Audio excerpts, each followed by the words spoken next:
via teleconference.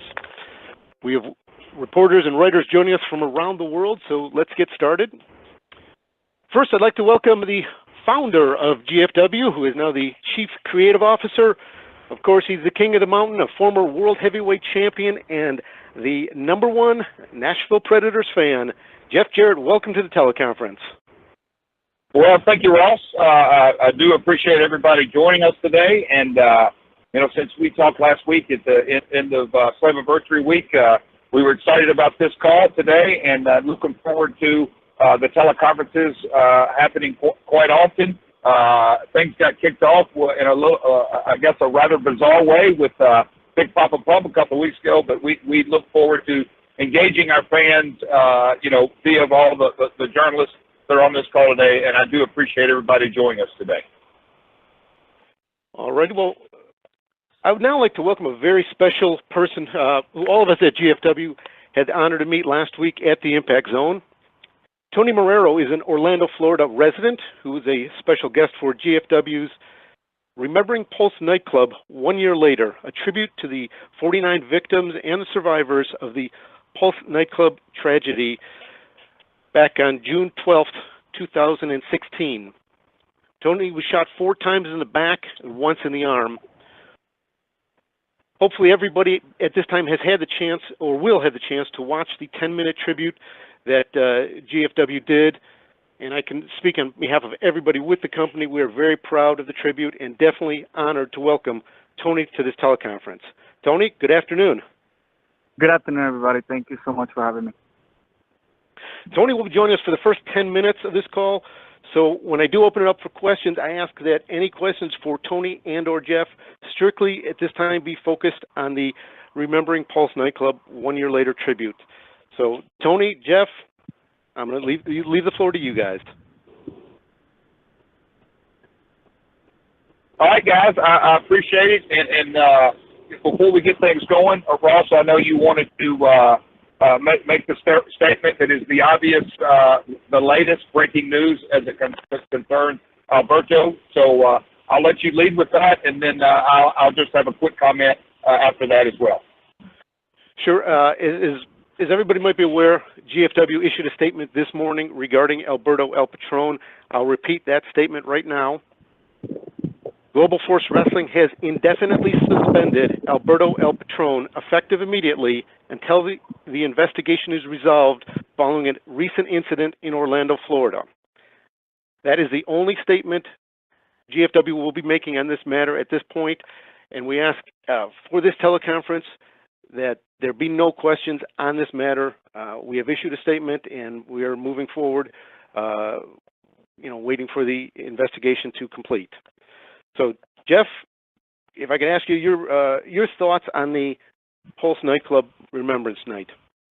Sure. Well, but before we get to that, and I do, obviously the attorneys would rather I not say anything, but I do just want to comment briefly on the Alberto situation. Obviously, it's very unfortunate. Over the last 24 to 36 hours, Global Force Wrestling officials, as well as Anthem and a host of others that are a part of our team, both inside and outside. We are digging into this matter, continuing to dig into this matter. Concurrently, I have generated some of these conversations, and some people have reached out to me. I have I'll call them my mentors, so to speak, in the corporate world that are the CEOs of the world, and then some professional sports, NHL, NFL, player personnel, coaches, both on the pro and the college level.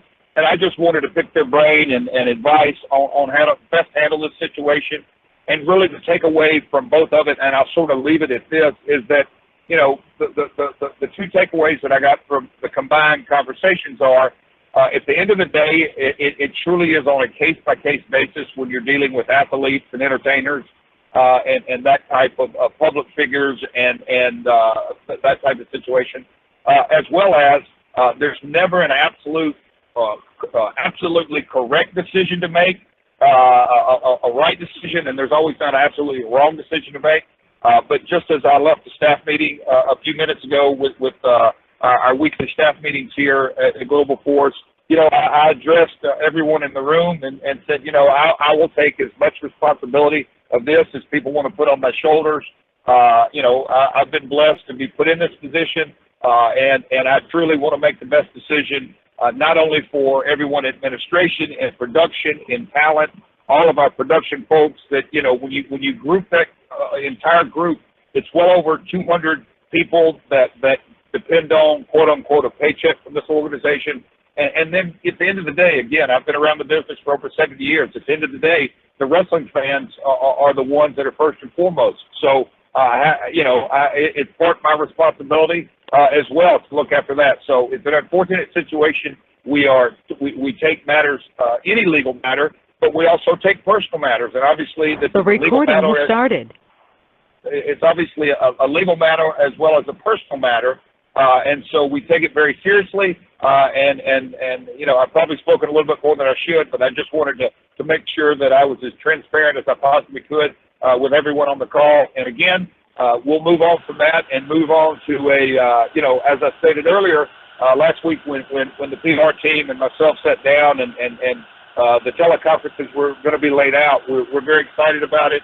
Very, very pleased with the week of Slammiversary and everything that led up to it. But, a week ago this past Monday, our Pulse nightclub tribute was very, very emotional from everyone in the arena as well as backstage, and then the follow-up with the Facebook post. And I just got to say my wife, Karen, and Tony have become big buds through this wonderful situation that we came together and making the best of a very horrific tragedy.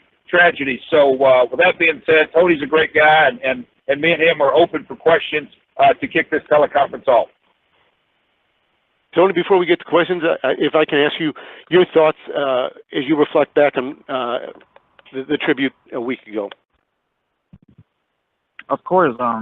First of all, I want to thank the entire production for it was a beautiful way to honor the victims, survivors, and everybody affected by this horrible tragedy that happened a year ago.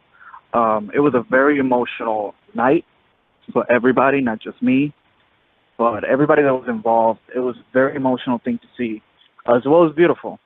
And like I said, I want to thank everybody that was involved in doing this, tribute to everybody that was affected by it.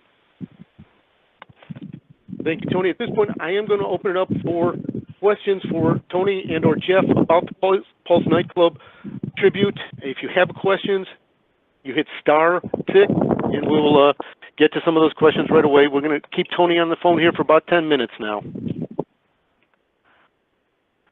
Q&A session has started. To ask your question, please press *6.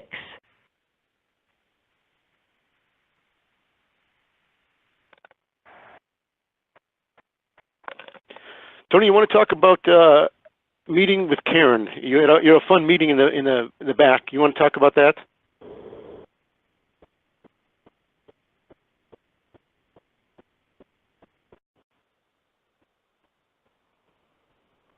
Time that I just had to go back, so I kept going for other 2 other tapings because we felt, me and the people that I brought, we felt so welcome by everybody there.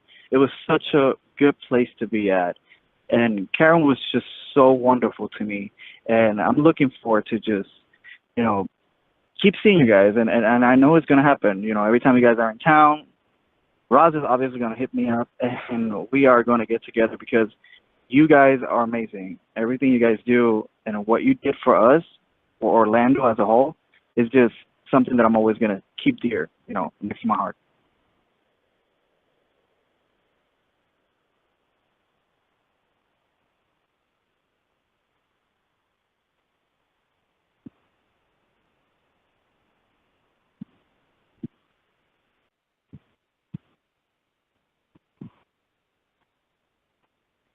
We are opening it up for questions now. Ryan, did you have a question?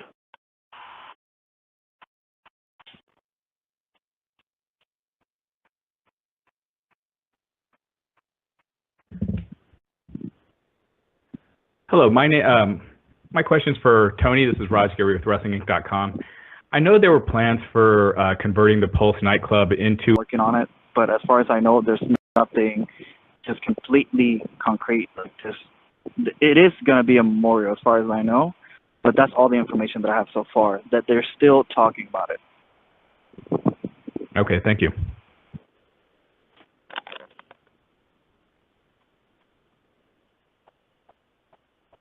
Hi, Ryan Bowman from thegorillaposition.com. I kind of want to ask Jeff and everybody really, as everything happened, Orlando's kind of home for everybody and the tapings.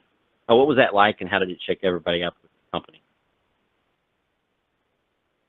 Ryan, I want to make sure I understand your question. Are you asking last Monday night or when the incident, which... I'm sorry. I meant when the nightclub shooting incident occurred, I'm sure with everybody pretty much working and being around Orlando and knowing everyone in the community, how did it affect everybody in the company? How were they shook up by it? Well, and I'll go first on this, Tony, if you don't mind. Ironically, and I wasn't with the organization last year when it happened. I can tell you exactly where I was, though. I was in New Jersey. I just got done with the GFW show, and it was early in the morning, and I woke up before I went did my cardio, and I turned on the TV. Karen was still asleep, and then, you know, like probably millions of Americans, we were glued to the television show on that morning. And then our wonderful friend Joe Park shared a story with me last week that the production crew was actually in Orlando, and when they got off, Joe Abyss went downstairs and got off the elevator, and there were armed guards with machine guns, and it was sort of a police headquartered, a mobile headquarter. So it was, you know, at that time, so early in the morning, it was really just a horrific situation that people, it was so early in the tragedy that people didn't really know what was going on. So I know that it permeated throughout the talent and the production folks, that it was just a really surreal day of just what was going on.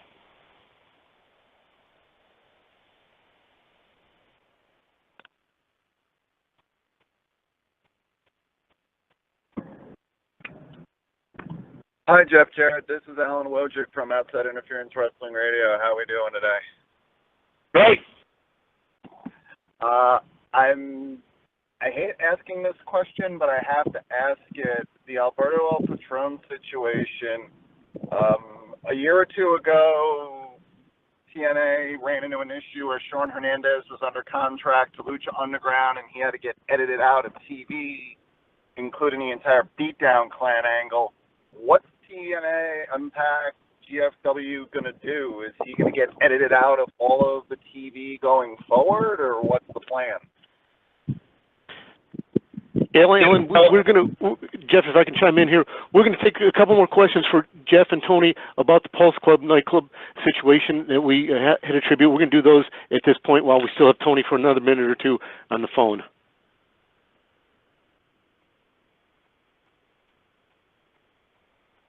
Hello. Go ahead with your call. Question? Yes. So, hi, this is Riju from Sportskira in India. I had a question for Jeff. Hey, Jeff. Congratulations on a fantastic Slammiversary 15. My favorite match was JB and Scott Steiner versus Josh Matthews and Joseph Park. Now, that incorporates elements from the Violent Edition skit.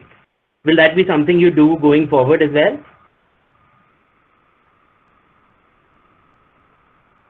Ross, we may want to go ahead and progress unless there's any other calls and questions regarding the Pulse nightclub tribute. Perfect. We're going to have one more here. I think this one.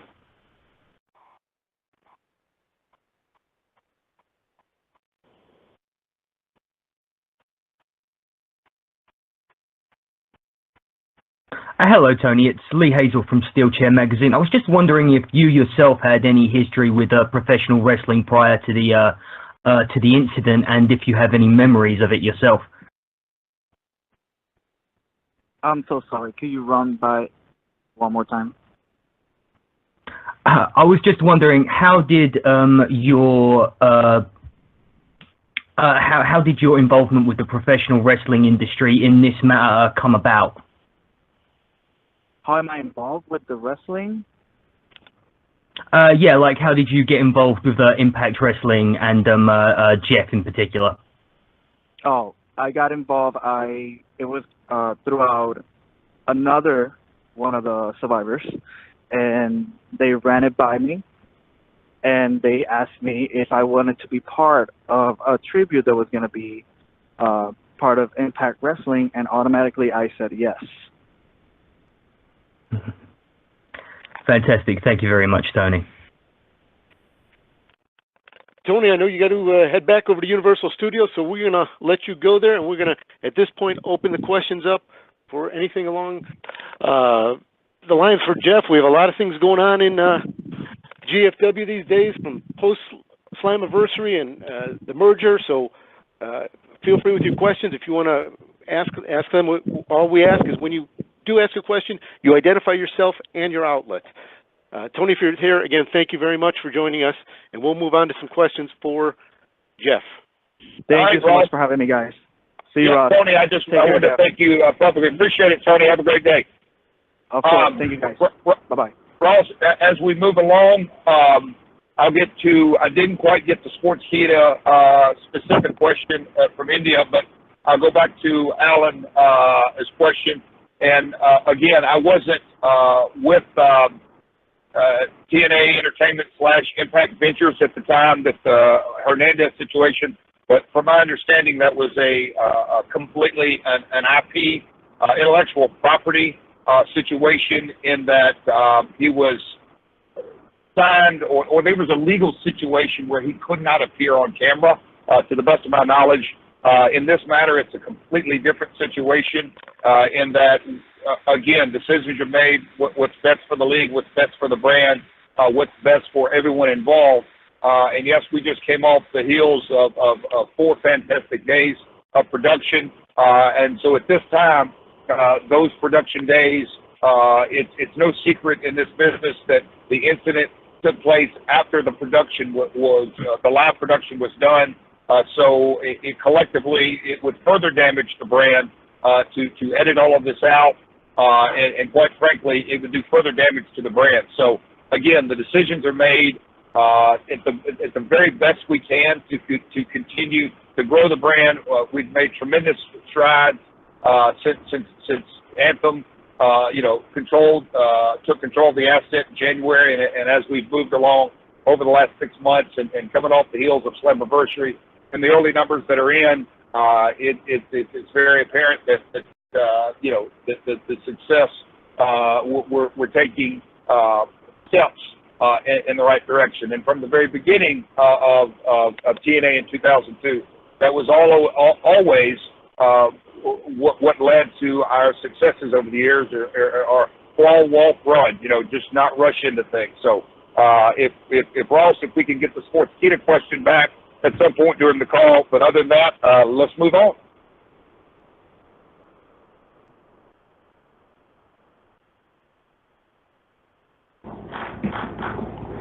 Hey, Jeff, Sean Ross Sapp of Fightful.com here.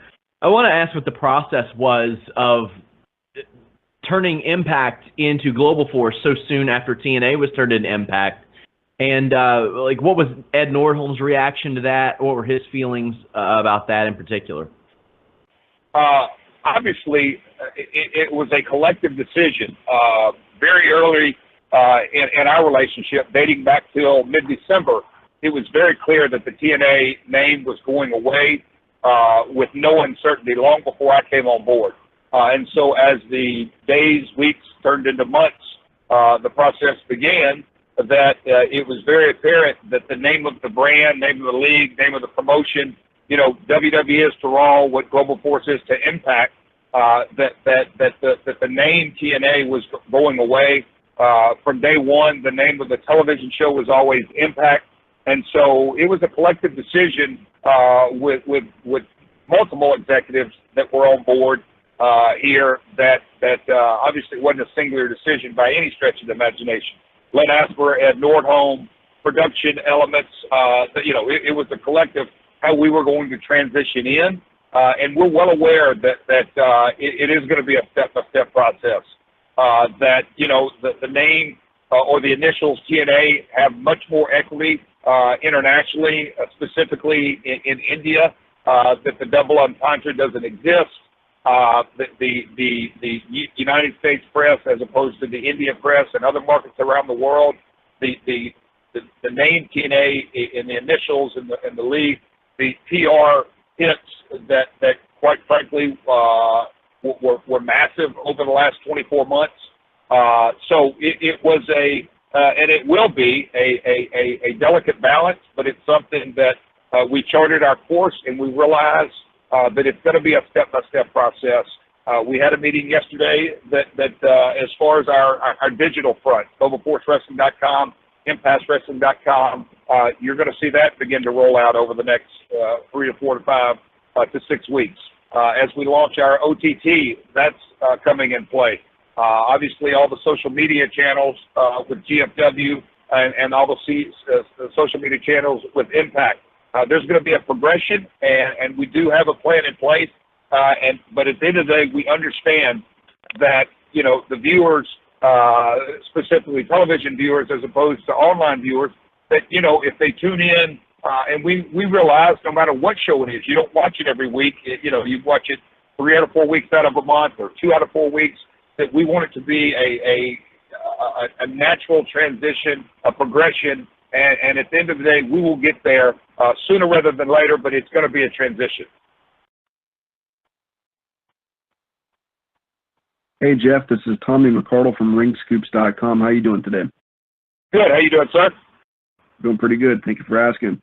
My question is, are there any plans for GFW to come out to the West Coast or to make a return to Las Vegas for any tapings? The short answer is absolutely yes. The timing is something that right now we have staff in Ontario that are doing, you know, some site surveys. It's no secret that we're coming out to Staten Island, Long Island, and Bridgeport. We're going to be making further announcements about.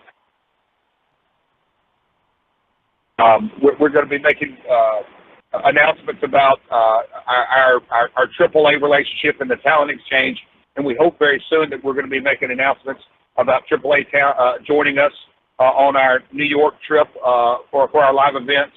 Obviously, like I said, we're looking at Ontario for September.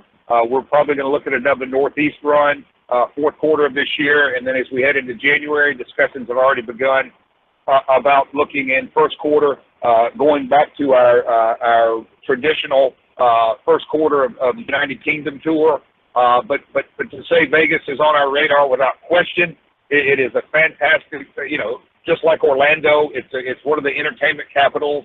It's a destination city, and then West Coast, it goes without saying, all the wrestling fans from Northern California all the way to Tijuana. So timing is obviously the biggest factor, but yes, we're looking at a West Coast swing.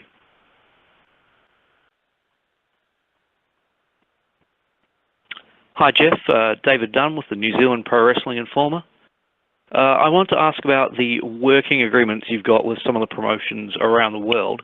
The original iteration of GFW set up several, in principle, agreements with a number of independent groups, Australia, New Zealand, South Africa, United Kingdom, etc. What is the status of those relationships with regard to the current form of GFW?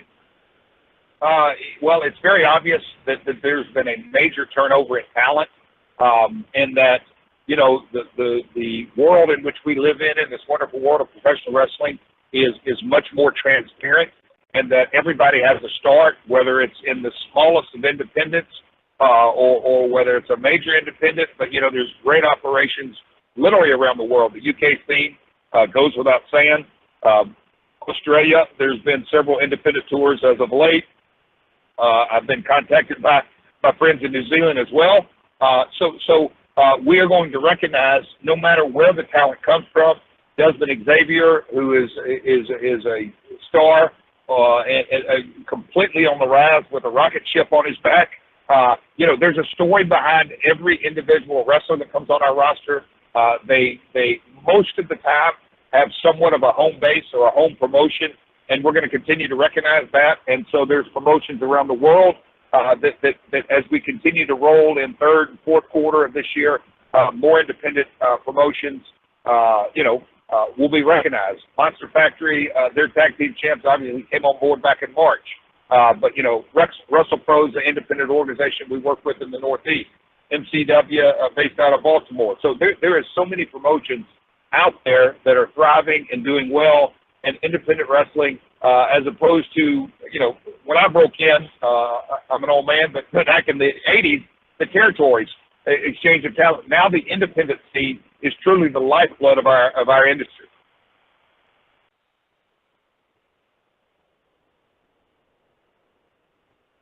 Hello.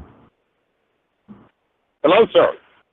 Hello, this is Big Ray from OneWrestling.com, One Wrestling Video. How are you, Mr. Jarrett?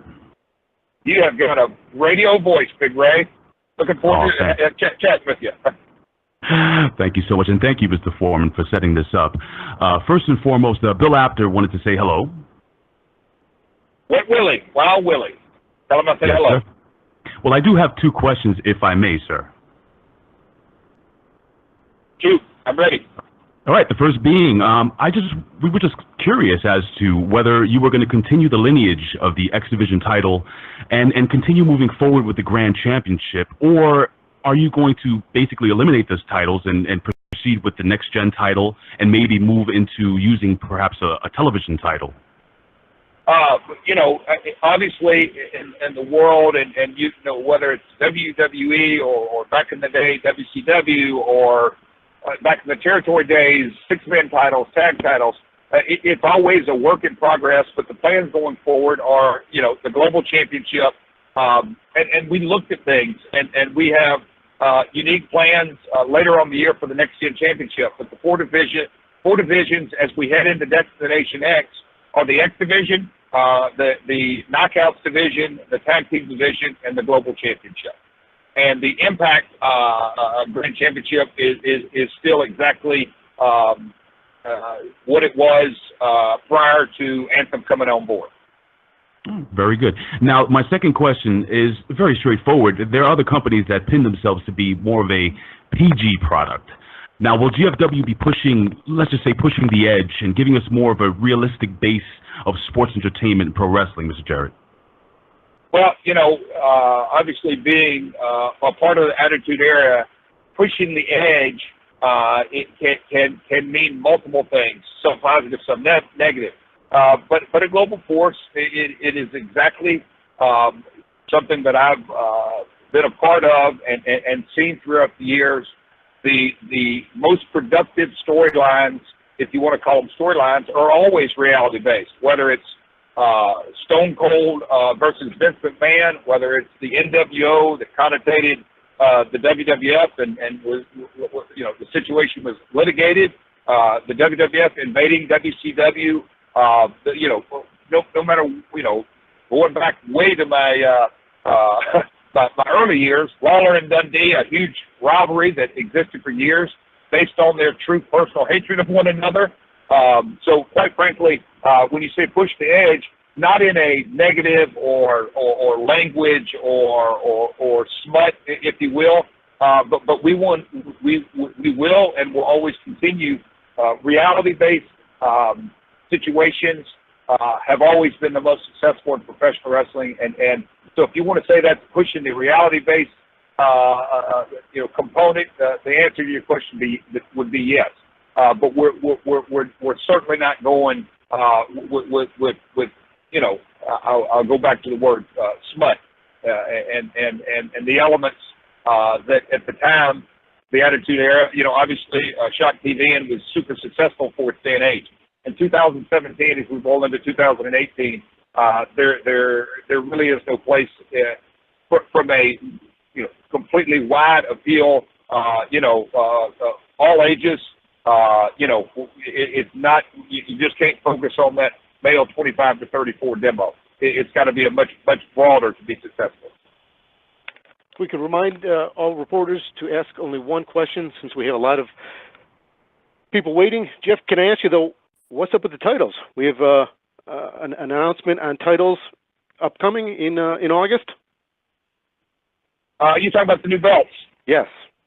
I was answering emails on that at about 6 o'clock this morning. So It's a work in progress, but we're excited for August the 17th for Destination X and the new titles.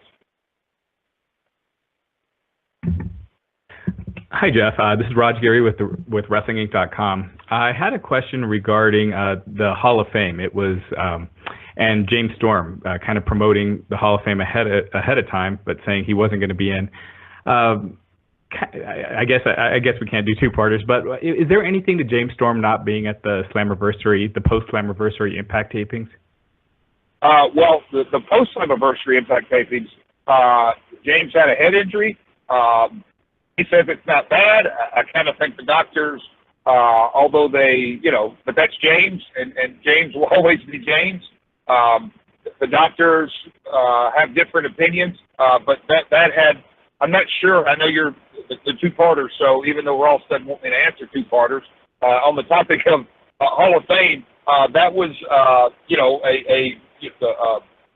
guess you could say, as tradition went, that the Hall of Fame inductee was announced on Slammiversary. We collectively have a different philosophy, and we just wanted to announce on Slammiversary. Obviously, it's many months off. That obviously on November 5th is the date for Bound for Glory, but on November 4th, we're going to have a fan fest and we're going to have a Hall of Fame dinner. We are having those discussions and have been having those discussions. There's a very good potential that the first inductee of this class can be announced on August 17th, but stay tuned to our YouTube channel and our website. Further details will be coming, but no, I'm super excited about that. There's a lot of different candidates moving forward, and I'm of the mindset that a Hall of Fame inductee should be certainly in the twilight of their career, and I don't put James Storm in the twilight of his career at this time.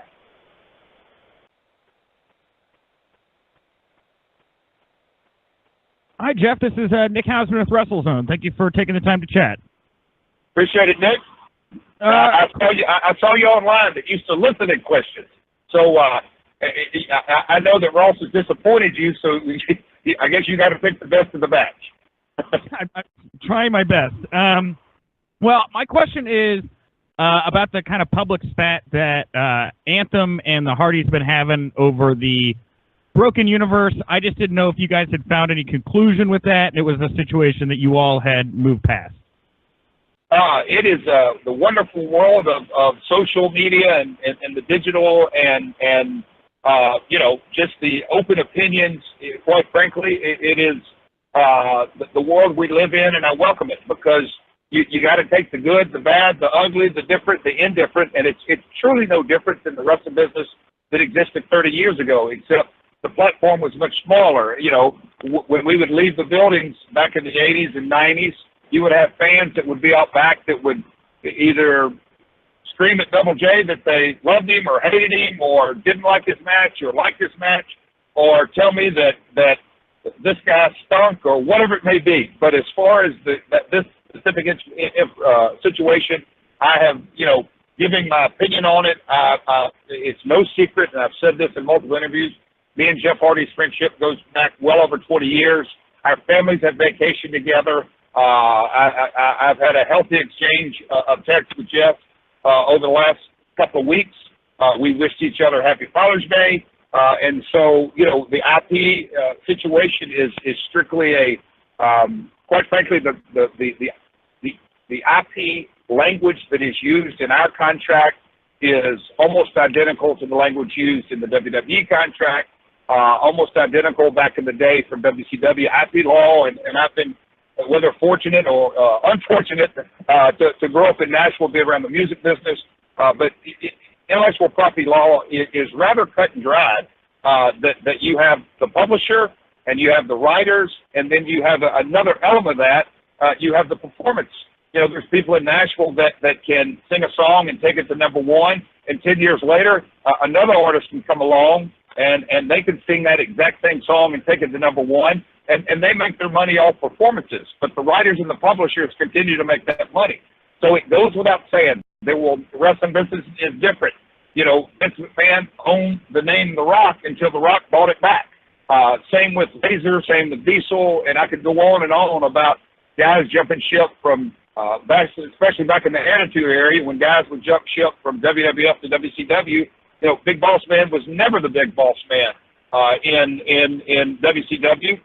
But quite frankly, there only will ever be one Big Boss Man. And it goes without saying, Matt's performance, there's only one broken Matt. He did that. It transcended the Hardy Boys or Matt Hardy, and that goes without saying. There's only one Brother Nero. It's funny, on vacations, and I told this story the other day, and a buddy of mine said, well, you ought to tell people that. Well, when there's two Jeffs in a vacation home, it can get confusing. So we started calling Nero instead of Jeff Jarrett, Jeff Hardy. So anyway, hats off to those guys in the performance. But it goes to the ownership, and there's multiple riders, and there's riders that were part of the Broken Brilliance it's very obvious they're no longer with the company. Dave Lagana, Matt Conway, and Billy Corgan, to be exact. But Jeremy Borash in production and writing, and then you have Jimmy Long, and so and Matt and Jeff. So there was a group of writers without question. But ownership always lies with the publisher, and that's not new to this industry or intellectual property law.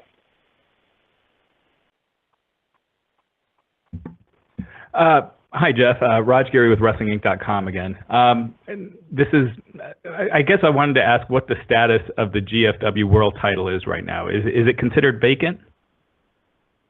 At this time, you're talking about Alberto's belt. I just want to be clear because there was a belt question about the Global Championship, but which is the world title, correct? Right, correct. Yeah, Alberto. Yeah. The decisions, obviously, again, I don't want to comment, but this is, again, I want to be as transparent because it's the world we live in, and I'm totally on board with this. I've got 5 kids, and communication is the key to any relationship, whether it's personal or business or whatever. So to communicate with you folks who are taking the time out of your day to jump on this call, it's an ongoing an investigation. Sounds so legal, but it goes a lot further than legal. So the ongoing investigation. So at this time, that situation has not been addressed as it directly relates to the belt because it's far from the most important, in my opinion.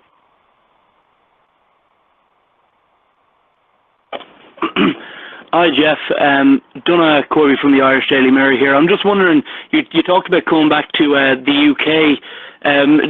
When exactly, I didn't hear you earlier, when exactly do you plan on returning to the UK? Because we know that Impact in the past have had such a huge following around here. Nothing specific. Talks began before Summerversary. Had another call this week. Obviously, the world of sport, the WOF situation is still all going. Everything's a work in progress. But traditionally, we've come in January. So I don't want to hold ourselves to January, but first quarter of 2018 is what we have preliminarily targeted. Hey, Jeff, this is Tommy from ringscoops.com again. I got a question. Do you plan on doing any women's tournaments in the future? Obviously, the Super X Cup is something that you can say we brought back, but I kind of think this year's version is by far the best. When you have, Ishimori, you have Drago, you have such an international flair into it. And so it's something that we brought to the forefront, new and improved. And a women's tournament, for a long time we didn't have women's wrestling in at that time called TNA on Impact, just because we wanted the depth of the talent.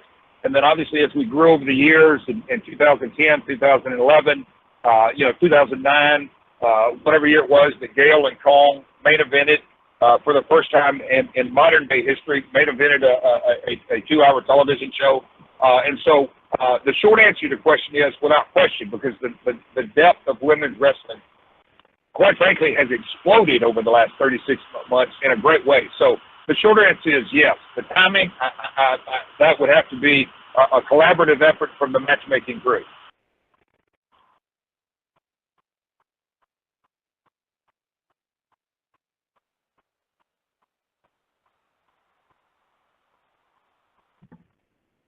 Hi, Jeff. Raj Gary with WrestlingInc.com again.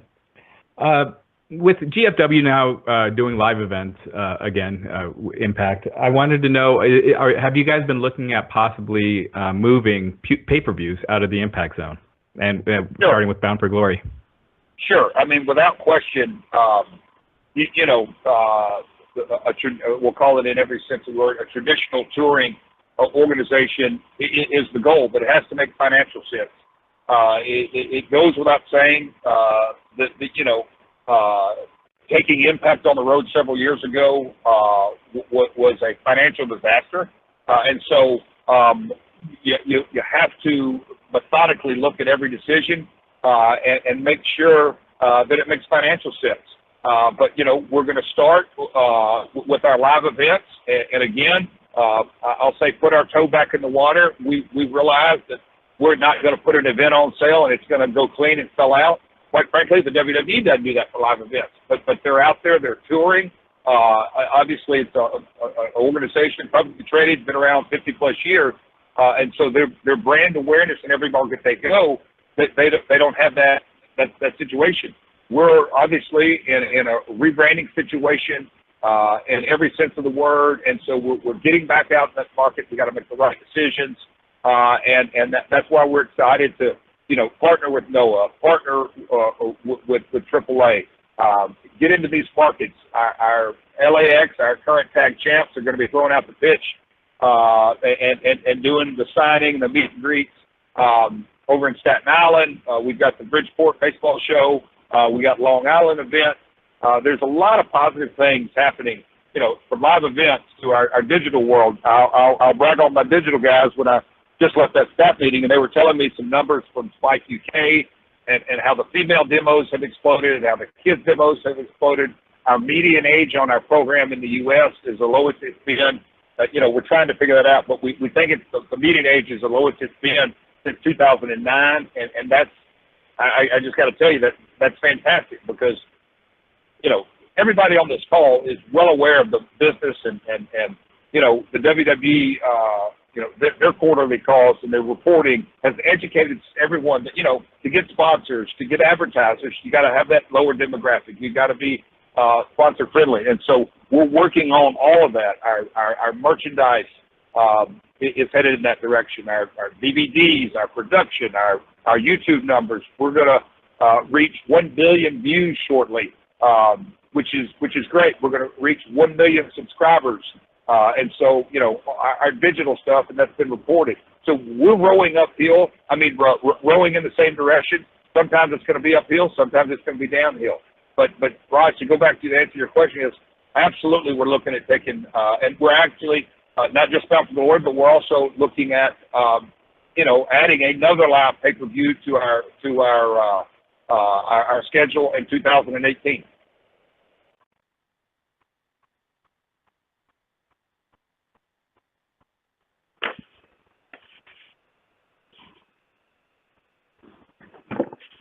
Hey, Jeff, Mike Babcock with TMZ Sports here. Forgive me if this has already been addressed. I hopped on here a little bit late. Have you been in contact with Alberto yet at this point? Yeah, and I'll, yes, you are a little late. We hit it off the top, and we made the statement. I'm sure you've seen it on our site. If you haven't, you can go to ImpactWrestling.com or GlobalForceWrestling.com. I have. See the statement. Yeah, and so, that is our statement. I probably said a little more than I'm supposed to, but the short answer to your question is, without question, I have been in constant contact with not only him, but his representatives as well. Hello, Jeff? Yes. Hello? Yep. Jeff, this is Gary Keaton. I'm Irish freelance and I write for WrestleView.com. Apologies if I'm a bit blocked, I have a cold. My question is to production values and Ireland. First of all, the production values are better on your DVDs, in my opinion, humble opinion, than WWE's. So something to play to. Production values of King of the Mountain and the Jeff Hardy DVDs, they're more open and honest. My question relates to when you come to the UK, will you be doing a tour of Ireland as well? Absolutely. We obviously, if you're an Ireland man, and one of your Irish brethren are making some news on this side of the pond with Connor and his press conferences this week, and I, quite frankly, thought he tore Floyd up yesterday. Just as a side note, I love his soundbite. Nobody does a presser better than Connor. But yes, Dublin has been very, very successful for us over the years. I can remember as far back as 1994 having some shows in Belfast and Northern Ireland. So, but no, the short answer to your question is Ireland is obviously being looked at, and we've had success there. So I see no reason why we wouldn't make that a part of the tour.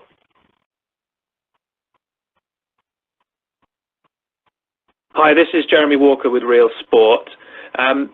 One of the issues that Impact Wrestling faced in the past was that they let their best talent out of the door. Just wondering what the new regime is doing to keep hold of their top guys this time around. It goes without saying. It's a priority. It goes without saying. That is a priority, and we are making very good progress on that specific question. Ryan Ryder here from Main Event Radio. Hello, Jeff. I want to know if you can elaborate a little bit on the partnerships with AAA and Pro Wrestling Noah. What will they entail, and if you're in talks with any other promotions? The partnership with Noah is obviously Mr. Poole, the president, was over here for the entire 6-day run. Their next big show is October the 1st, and I believe, don't hold me to it, but I believe so, it's Yokohama. We are going to have talent that appear on that show, multiple talent, so we're excited about that. It's a great working relationship. Obviously, Marifucci was a part of our tapings last week, and he's a guy that I'll just say his credentials speak for themselves. Ishimori, in the Super X Cup, and then when you get to AAA, Triple Mania, their 25th year of celebration of being in business, and Triple Mania this year. It's a mega event, 18, 19, 20,000, whatever that arena holds down there. There's going to be Global Force stars on that show as well. So both of our biggest talent exchanges, promotional relationships and we're looking at content, not just talent exchanges, but as we roll out, our OTT and the relationship we're having.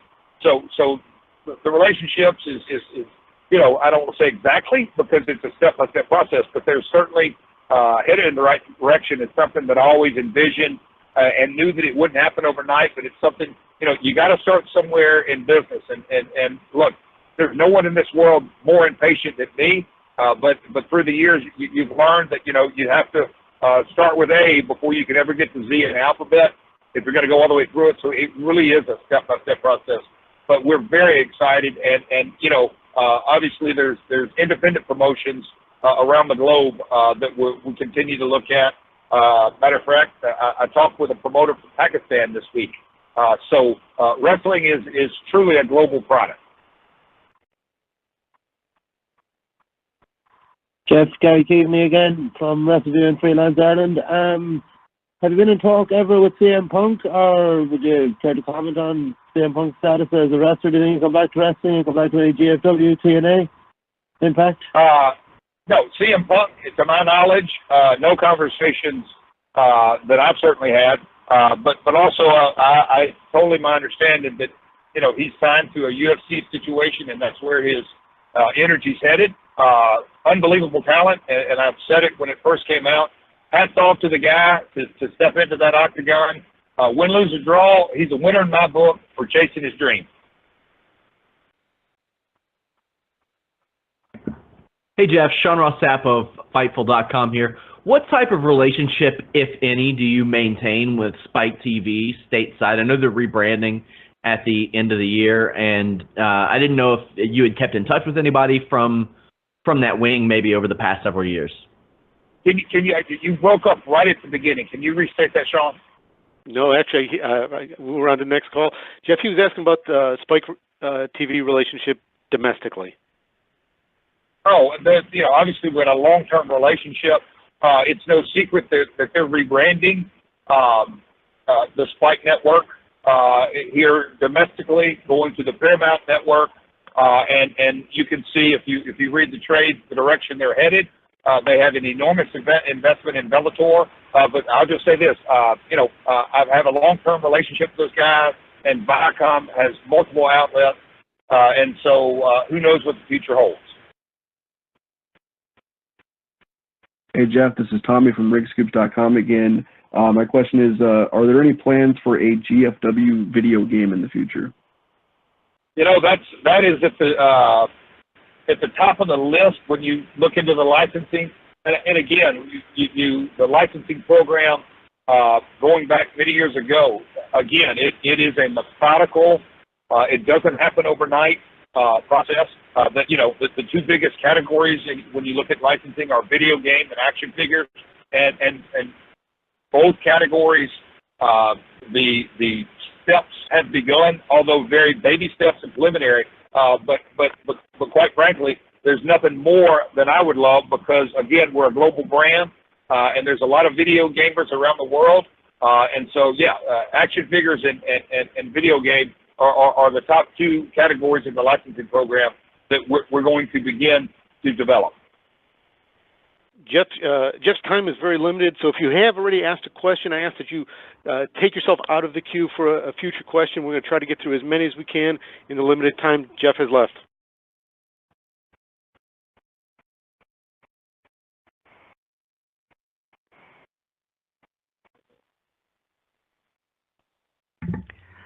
Hi, Jeff. I'm sorry. This is Raj with WrestlingInc.com again. I'm not sure if you addressed this with your Hardys answer, but I just wanted to confirm. Did you say that the Hardys have not purchased the IP to the broken character and that gimmick from Global Force at this time? No. No, they haven't. Hi, Jeff. This is Nick Hausman with WrestleZone again. I didn't know how to leave the queue, so I'm still here, and I'm still going to ask a question if that's all right with you. Shoot, Nick. I'll make it quick. You make it quick. All right. All right. My question is about recently you guys had some producers leave GFW, Shane Helms, Al Snow, Simon Diamond. I was wondering if you had any new names in mind to come in as producers for the company. No, quite frankly, and all three of those guys, their contracts ran to the very end. The decision not to renew had zero, and I want to overstate this, had zero to do with performance-based. We went to India, and it was from a production, just because of economics. We had obviously a shell crew, but 8 agents for a 2-hour show is overkill. I wish nothing but Shane and Al and Pat, nothing but the best. And as Al and Pat both told me, you never know where this business crosses again. Pat has been with us since back in the Asylum days. There's only a short period when he wasn't with the organization. But I want to thank them, all three of them, publicly for the contributions they made. But it was strictly a financial decision that 8 agents for a 2-hour weekly product is overkill. And with that being said, no, there is no new producers in line. Very happy to have Gail Kim on board, working with the Hall of Famer. Goes without saying, a pioneer of or the pioneer, her and Kong, with the Knockouts division. But there is absolutely no plans for new producers down the road. Hi, Jeff. I just wanted Donna Corby from the Irish Mirror again. I just wanted to ask, if you were looking at Dublin, would that be for those UK dates that you're looking at preliminary for January? Yeah, again, I said this earlier, you can't hold me to it, but first quarter of 2018, we're looking at I'll call it even a European tour, because in the past, we have had shows in France, obviously the German market, WXW is a partner of ours that we've worked with, a fantastic organization.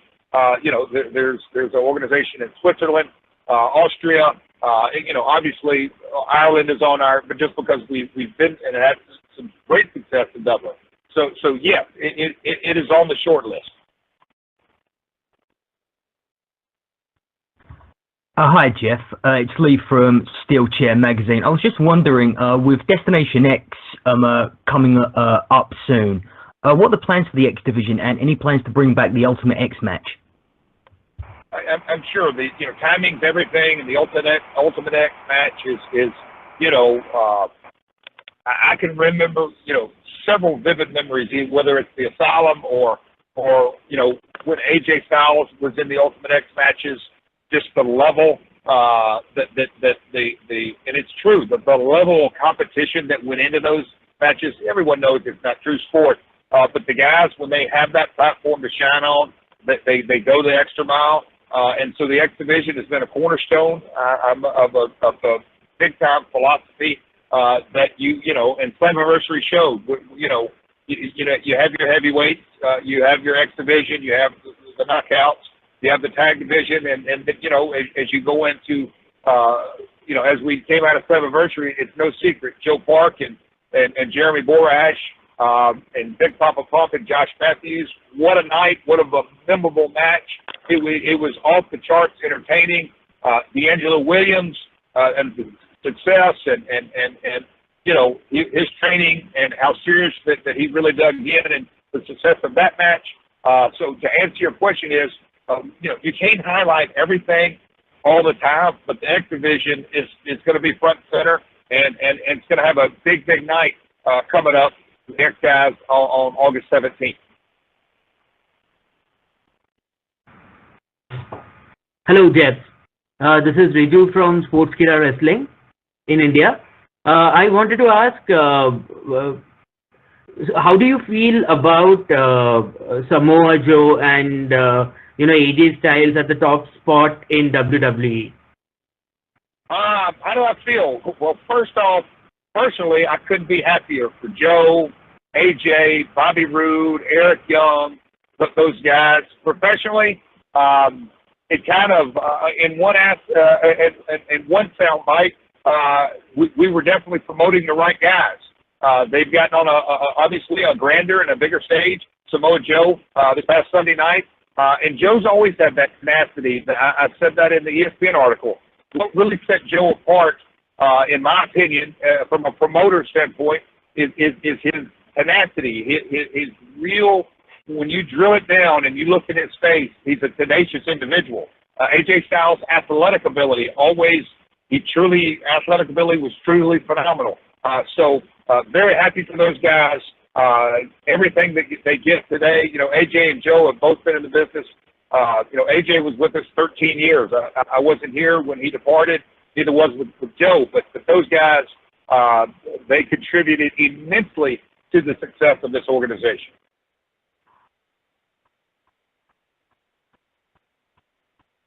Hey, I'm Tim from Germany here, GF The Talk. I have a question. I had last week Bad Bones John Klinger in the interview, and he said he's really looking forward for working for you, Jeff. Your thoughts about Bad Bones John Klinger, and is there a chance to be on TV in Germany again?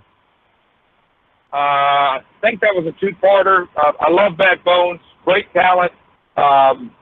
He told me a funny story that I'll share, that he dressed up as Halloween one year as the Slapnut character, and his dad actually made him a guitar. So got a lot of respect for Bad Bones and his wrestling ability. In Germany, as you know, that's a very, very unique television market. It has been for years, dating back to the mid-'90s when we went over there. And quite frankly, the U.S. live event business was extremely down in the early '90s, and we would go to Germany. I think we were on RTL Sky and sold out 12 and 14,000 seat arenas. Bret Hart was on top every night. So German market is very unique, and there's nothing more than we'll call it the new regime, the new rebranding, and the reemergence that we would love to be on TV in Germany. And we are working on that to sum up the answer to the question. We have time for about 3 more questions, and so if you have not chimed in for a question yet, please do not. We are wrapping it up right now, Jeff, for you. Hi, this is Dan Parati with Boston Wrestling Sports. Appreciate a minute of your time, Jeff. Right now, you have a period of time in pro wrestling in the United States where you may have the least amount of fans ever watching the product. There's probably more wrestling fans that don't tune into wrestling of any kind that do. I was wondering if you thought maybe taking Impact to a more serious approach with less comedy, less skits, maybe a way to engage fans once again, where TNA has had so many phenomenal moments and great events over the past 15 years. And if you have any kind of a plan to try and bring back lapsed, not just lapsed TNA fans, but lapsed wrestling fans in general. You know, obviously, and I'm not one who, by any stretch of imagination, that likes to, quote-unquote, put my head in the sand. But when you look in totality of television ratings across the board, you know, live event sporting is the only thing that is consistently, and that's not, you know, baseball has, 182 games or whatever, 162 games and that, but you know, big marquee events, Super Bowl, playoffs, Stanley Cups, those things that are consistently, I'll say, on the uptick. The world has changed, and so from our point of view, is that the international markets have obviously notched up in importance. You know, again, I'll go back to I have 5 kids. My oldest is 20. You can say that she was, quote unquote, a Disney Channel kid. That's what she consumed as far as her entertainment. My 10-year-old and Cody and my 13-year-old and Jarrett, they never watch Disney or Cartoon Network. It's YouTube, it's streaming services. And so you extrapolate that out to all demos. You know, Nielsen has come out with new ratings on you know, people meters and digital minutes consumed and watching in bars and restaurants, different events. And so how we consume our entertainment is no longer destination television. Last night, and I've given it some time just because I've been so busy the last 30 days and 25 days ever since it's been out, I got to watch Glow for the first time and the first episode. And nowadays, okay, you know, look at it. I got to get up early in the morning. I'll watch one more episode. Oh, I'll just watch one more episode. The world has changed. And so the plan in broad strokes, and you have to tip your hat at Vince McMahon and the WWE Network, again, a visionary in our industry, is that the world of digital has exploded in importance in viewer engagement. So if you'll notice over the last however many days it is, you know, I'll say early March, Kevin Sullivan and all of our production with GFW, the amount of content that is churned out on a daily basis, it has skyrocketed. Our views have quadrupled since January on YouTube. That's a big number. That is a really big number, but it's 3 and 5 minute consumptions. Our one night only series is going to be the Amped Anthology, and Chael Sonnen coming off a win with Bellator in the main event at Madison Square Garden. He's coming in next week to do some voiceover work, and Cyrus Fees is going to be our play-by-play on that. And he's a guy who travels the world doing MMA. He's in Russia, he's in Poland, he's in South Africa. He's all over the place. So, you know, broadening our strokes, so to speak, is one strategy that you cannot depend on your weekly episodic television show as the only way to engage your audience. It's much broader. It truly is 24/7, 365. Hi, Jeff and Ross. Thanks for giving us some candid time today. This is Ben Dewar from IRW Network and the Impact Attack podcast. And I wanted to speak to the announcement that you had the other day of signing the Akbar as former GFW talent and the controversy that might create in today's PC climate and what you're looking forward to out of those guys. The Akbars are a part of Amped Anthology, and those guys are going to be appearing on that. And when you look at Ali, who is going back to early in the press conference, Ali is U.S. born. He's a cadet from the U.S. Naval Academy. And just because he has the God-given name that was given to him and for people around the world that commit heinous crimes, he's stereographed. He is cast in a different light, and that's the world he lives in. Those are, you know, his partner as well. So, you know, yes, we live in a PC world, but that's as real as it can get. He is a U.S. Army cadet, graduated from there, family very successful in Eastern Kentucky, and so, you know, that's the world we live in today. Final question, we'll go to Ryan.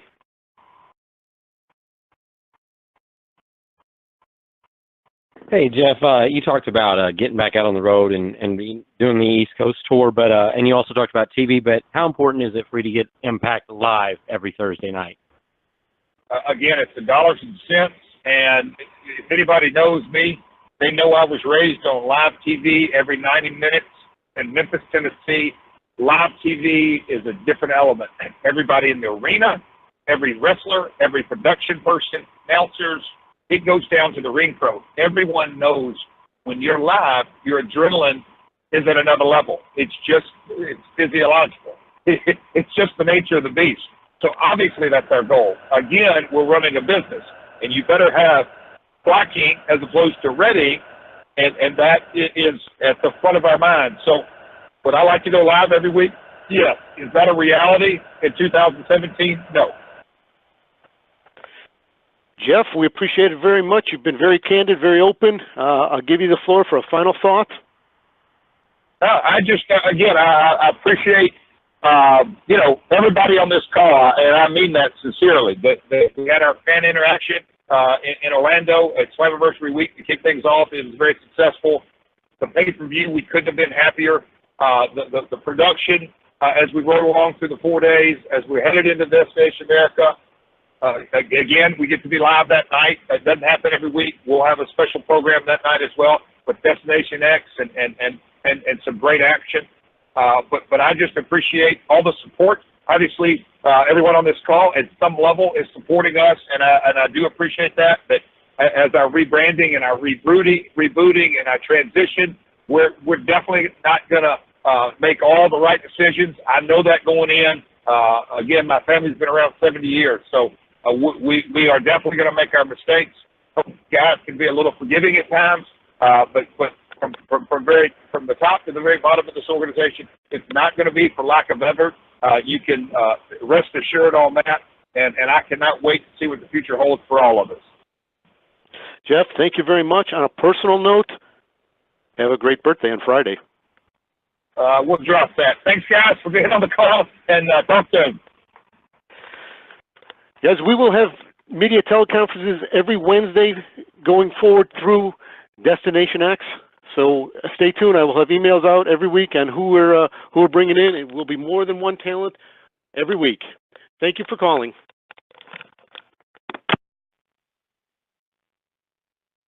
Q&A.